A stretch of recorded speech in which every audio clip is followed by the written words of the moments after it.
Welcome to another episode of The Brand Called You, a podcast and podcast show that brings you leadership lessons, knowledge, experience, and wisdom from thousands of successful individuals from around the world.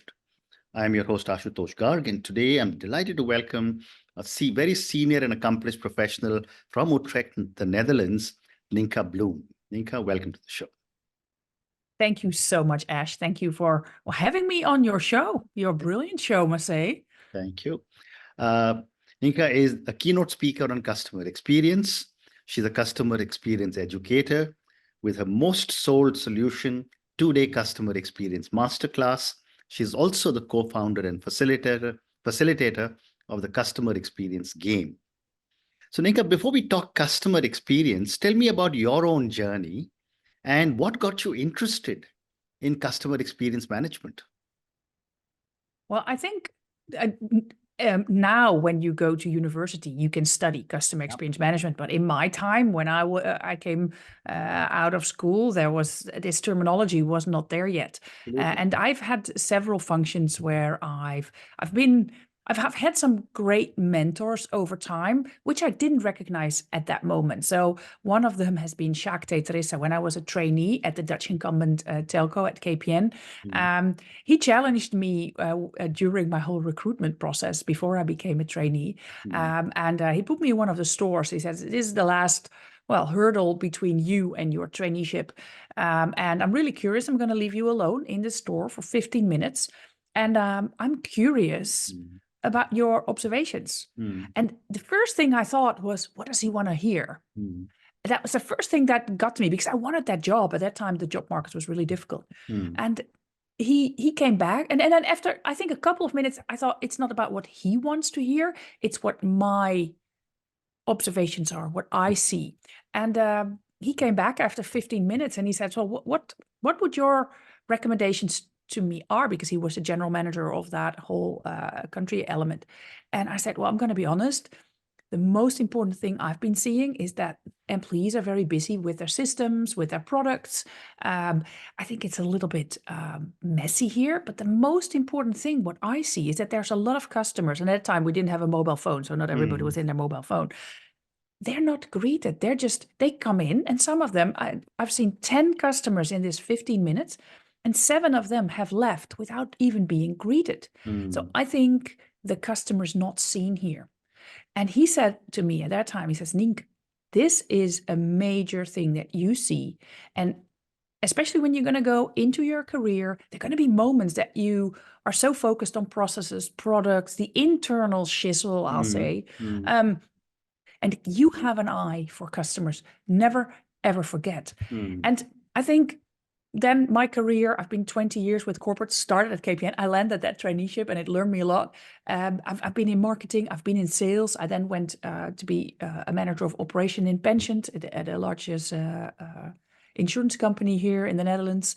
And then I became responsible for 100 people in IT, was an executive over there. So I really grew into all kinds of roles, but I got a lot far from the customer. Then I was responsible for CX at KPN. So I was like 9,000 employees, 9 million customers. And we raised NPS from -14 to +2. And then you have the stars and the scars. So that is, I think, it. But the most important lesson, keep an eye on your customer. Absolutely. Yeah. Very wise words indeed. Yes. So, Nienke, tell me, how do you define customer experience in your own words? Because everyone perceives the customer very differently. Yeah, well, for me, in the end, the customer is the one that you serve. Yeah. I think that is, but it's also when you look at a commercial company, and of course, there's also a lot of non-commercials like government agencies that I work for, and that ask for my help. That is, in the commercial context, the one that pays your bill. So that's very, very clear. So when I want to buy, for example, I want to buy a new plant. So when I go to florist, I'm the client that buys a plant. I pay the bill. And in a more a non-commercial context, it's the people you serve. And so that's the customer, and that has different names. So, for example, when I work with pension funds, they're called the participants. When you work with a municipality, they're called citizens. So they have different names. Customer experience is actually the perception a customer has of you as an organization. So. And that's affected by a whole customer lifetime with all channels, with all experience we've had before. What a great response. Thank you. And based on all the work that you've done in the area of customer experience, what common mistakes do a lot of organizations make when trying to improve their CX? Yeah, well, I think this is, I could name a list, but I don't think the listener is waiting for that. There's, I think, a common ones. I think there's three major ones. First of all is the biggest mistake, especially in a commercial one, is that they don't really define why should I, as a customer, pick you as an organization? What differentiates you? And that comes into like a brand promise. So when you look at, for example, Zappos, it's a large organization in America. They have, we deliver happiness. So everything, they don't just sell shoes, because they actually sell shoes, but they deliver happiness. And that creates like an overarching, but it also, I understand why I should pick them. So I think defining why should customers pick you, but also from that internal out perspective, define customer promises, service promises, so that you as an organization say, this is what we promise you as a customer. A lot of organizations don't promise anything, and then they also don't have to realize anything. So I think that's mistake one. Mistake two is about consistency in the customer journey. Make sure that at several moments in your customer journey, you deliver your services and your products every time on the same time. So for me, I use this example because it's very globally recognized, but let's say McDonald's. Have you ever been to McDonald's, Ash? Yes. Have you been to McDonald's? Yes. Too many times, I think yes. everybody, yeah. So, but everywhere in the world, a Big Mac is a Big Mac. It's the same. Correct. We as customers love consistency, whether it's in products, whether it's in service. So when I call an organization or when I go to a website, I love that it's consistent and it's the same over and over again. That's why we come back. So define those moments, and where should you be consistent in products and services. And the third one is on the employee part. How do you engage your colleagues on customers? There's in large organizations, for example, I work now with two large government agencies that are global. We defined that 85% of their employees don't have customer contact. They're on the inside, they're on IT, on the financials, and make sure that those people get it too, and make sure that you engage your employees to customers. It's a cultural element. Right. Well said. Well said. And when you work with clients, what are some of the key components of an effective customer experience strategy? Well, when you look at the global, I'm one of the global recognized partners of the CXPA, and what they say that you have to work across five pillars of the framework, or five strategies, what you call it. First of is strategy. So how are we going to become customer-centric? What are our brand promises? Who do we want to be for our customers? Define that. The second one is build your architecture of listening. So make sure that you, even if you're a smaller entrepreneurs, have a look for your reviews. Look on Google Maps. What are people saying about your organization? And react, be responsive. So get the outside in perspective in. And then the third one is about metrics. What metric measures that you are doing well? Is it Net Promoter Score? Is it CSAT, customer satisfaction? Is it customer effort score? I don't know. Revenue? How do you measure that you're a success? And put some goals on it. And the third one is design. What methodologies do you use? So for example, a real easy one is customer journey mapping. So look through the eyes to your processes and then map it. And not just what they're doing in your organization, but also outside that. So what do they do before they come to you? And how do they experience? And the fifth one is about organization. Who's responsible? And how do you get it into culture? So those are the 5 pillars of the framework. And if you organize around these 5, and define some of these elements, I'll promise you, you make a big shift and you'll win the game. Well said. Well said. Great response. Thank you so much. My next question, and you spoke about the importance of employees in an organization getting involved in customer experience. And you also mentioned that a very significant number of employees are not necessarily customer facing. Yeah. What role does employee engagement play in delivering a great customer experience? Well, what I love, there's a quote from, I always say there's two change strategies, because often I work with larger organizations, but I think also smaller entrepreneurs can really benefit. So I always say there's two strategies. First of all, I call the Steve Jobs strategy. Like everybody knows his quote, you have to start with the customer experience and work backwards to technology. So what they do, they start with the customer. But the other change strategy, I call it the Richard Branson strategy. We also all know his quote, you have to start with the employee and enable them to deliver. So, and I think if you choose that route, you have to really work well with HR, with your members of HR. What are the people that we recruit? What are the people? How do we do their onboarding? Is there anything of our desired customer experience in there? What metrics do we use? But also in our training programs, are there elements in there that focus on customers, or is it just risk, finance, compliance, content, I don't know what, or products? And I think it's really important that that element is in there. So you change. And then you have the rituals. The rituals, for example, I love an example of DHL. Right. Every employee that works with DHL gets a really gorgeous leather passport. And every time you follow their processes and you get into a new step, they've got gorgeous stickers and all kinds of elements they can put in. And that passport is their, well, it's their token, their status symbol about how customer-centric you are and how long you've been with the company. So I think it's crucial.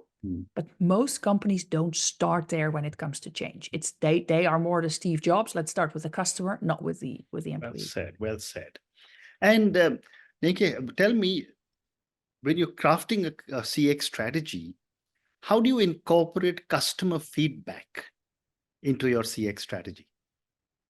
Yeah, I think it's incredibly important to get that. We call it, well, customer feedback. I think it's a big saying. We call it the outside-in perspective. And let's first start with, how do you get that outside-in perspective first? Well, I already mentioned reviews. It's very easy to Google, what are people saying about me? So what reviews do I get? And it can be on, I already said Google. I think that's the most neglected place. So please, everybody's listening, go there and see what customers are saying about you and how you are reacting on it. But also your surveys, how you do interviews. Right. And by the way, the reviews, you know what I call that? I call it, well, here in Europe, when people are single and they're looking for a partner, they use Tinder. And it's an app where you get like a picture of somebody and you swipe either to the left or to the right. I'm married already for a long time, so I don't really know, but I've heard, but I've heard of it, yes. A friend has told me that if you swipe to the left, you say no to somebody. When you swipe to the right, you say yes. So I think those Google reviews are your Tinder profile. So the Tinder profile of your organization. And if customers see that, and not only customers, but also maybe employees that want to go work with you, do they swipe to the right, or like, I don't know. And how responsive are you? So I think and keep your eye open to what customers are saying.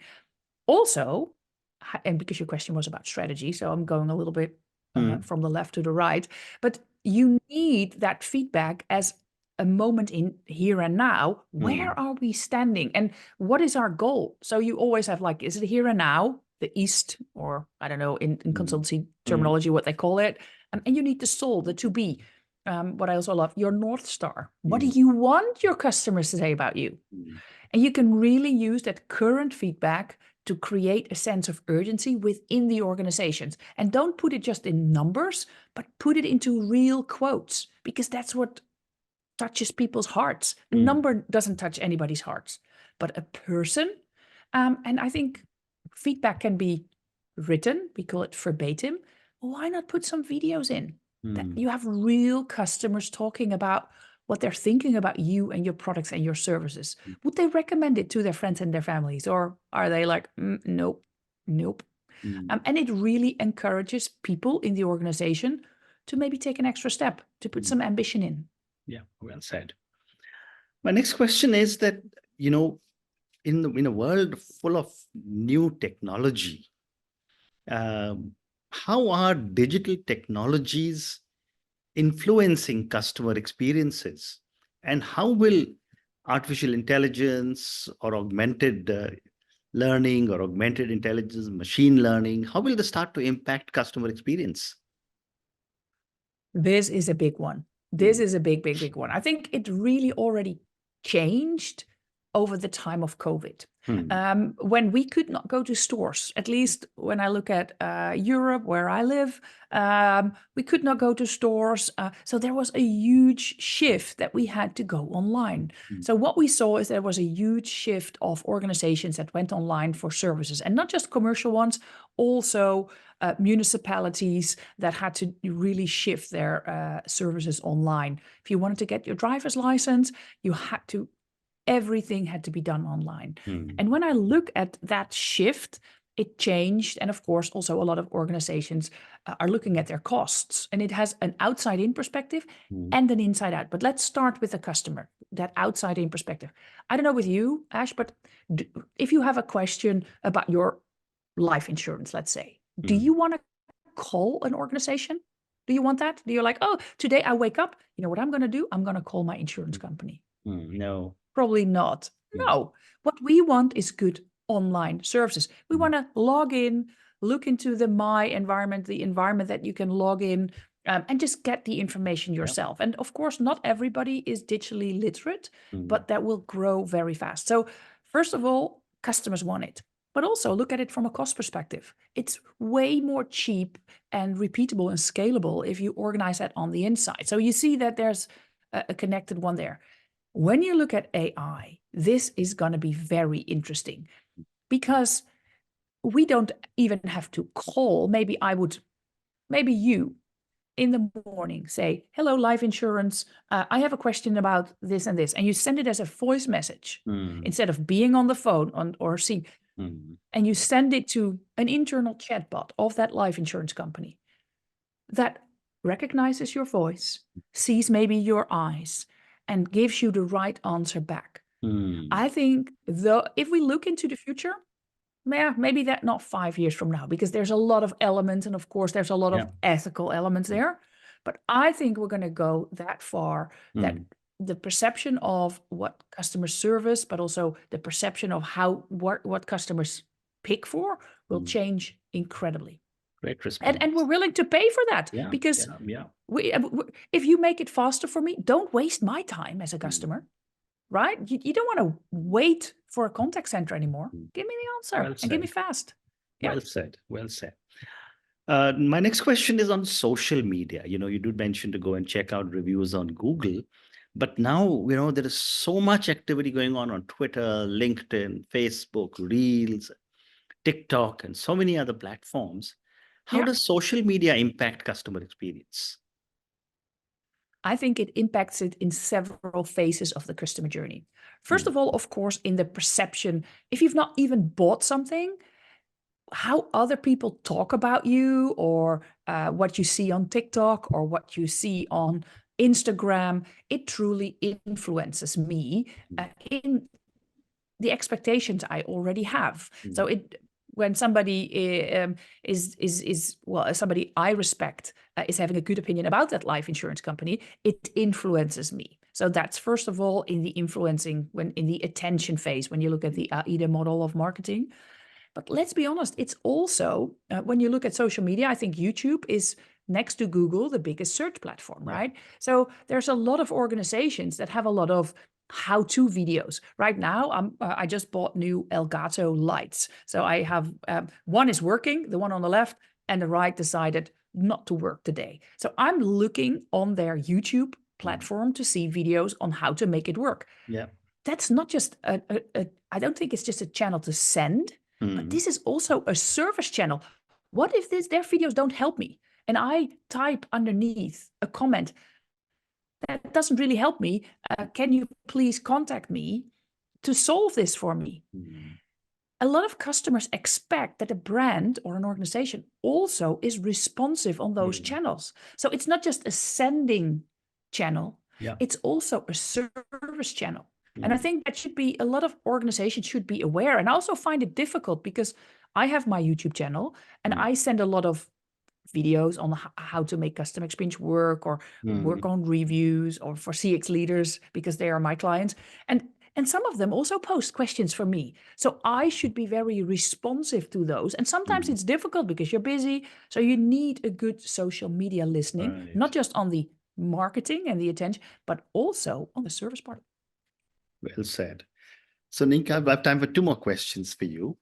My next question is, how can small businesses compete with larger businesses in terms of customer experience? I did my MBA a couple of years back, and the biggest thing I learned it depends. Okay. That's maybe you could say, well, that's a very expensive investment, but I think it's very interesting because you look at it from 2 sides. First of all, I think small businesses are in a winning streak when it comes to customer experience because they know their customers often much better. They're specialized, they're in a niche, and they can really bring something extra to the table. I also think what they should do is implement the ACE strategy, ACE. And if you play tennis or padel, if you hit an ace, you win right away. And I think to win it, you need to authenticity and branding. What is our brand promise? Define those, make sure you translate them in your products, your services, and with your employees. The C, consistency in the customer journey. Get that right, find those moments that you should always deliver, and make sure everybody, both in the online and in your offline channels. And the third one is employee ambassadorship. Make sure that all these employees, and when you're a small business, I don't know how many people work, like if you have 5, or I have 4, I have 4 people that work for me, they know my brand promises, so they know how to translate that into customer. So that's the ACE strategy. So they can implement that fast. The minus, when you look at for example, a small business over a larger business, how can they compete? And of course, a larger business has much more funds. When you look at the social media spend, they have much more products that you can pick from. So I think so they have to find their niche and really serve their customer well and bond with them. Be more personal. Yeah, that works. Very well said. And my last question, you are the co-founder and facilitator of the Customer Experience Game. Tell me a little bit about the game and how does this enhance learning about CX? Yeah, when I was at a large conference in 2017 in Australia, and I spoke on their platform, it was very interesting because afterwards we had a workshop, and there were a couple of people in the back of the room, and they were busy with their mobiles and with their laptops. And I was a little bit, when I came back, I was a little bit frustrated because it was a really good workshop, but I thought I didn't touch their hearts and their souls. So I was talking with a business friend, and I said, what can we think of that we engage everybody? And we're like, if you play a game where you don't need your mobile or you don't need your laptop, we can engage everybody. So we crafted the customer experience game. It's a large board game. It's a facilitated game because you need to challenge the people, and it helps people think because they are in a fixed time box of 2 or 3 hours. It depends on how much time you have. And they are challenged to think, who are our customers? What are our challenges? And they learn from each other. And I think that is the biggest thing, is that everybody's busy within organizations. We have our tasks, we have our things to do, we have emails that are coming in, well, maybe orders coming in. I hope for everybody's listening that their business is going well. When do we take time to have that conversation and be challenged? And gamification, where people battle against each other and they can win prizes, is always a great moment. And then we call it serious gaming. So we put in serious questions and serious challenges on customer experience, and they learn while playing. So it's actually a workshop dressed up as a game. And we've been running it for 7 years all around the world, from Australia, Singapore, India, Dubai, to now even Holiday Inn in the United States uses it. So it's a really well-proven game that you can either play as a one-off, or we do it as a trainer, and we train your people in your organization to facilitate. And it's a perfect, serious gaming CX change tool. Well said. Nienke, on that note, I just want to say thank you so much for speaking to me about your own journey, how you got Yeah. interested in customer experience management. Thank you for speaking to me about so many different aspects of customer experience. And what I really learned from you was the importance of consistency in customer experience.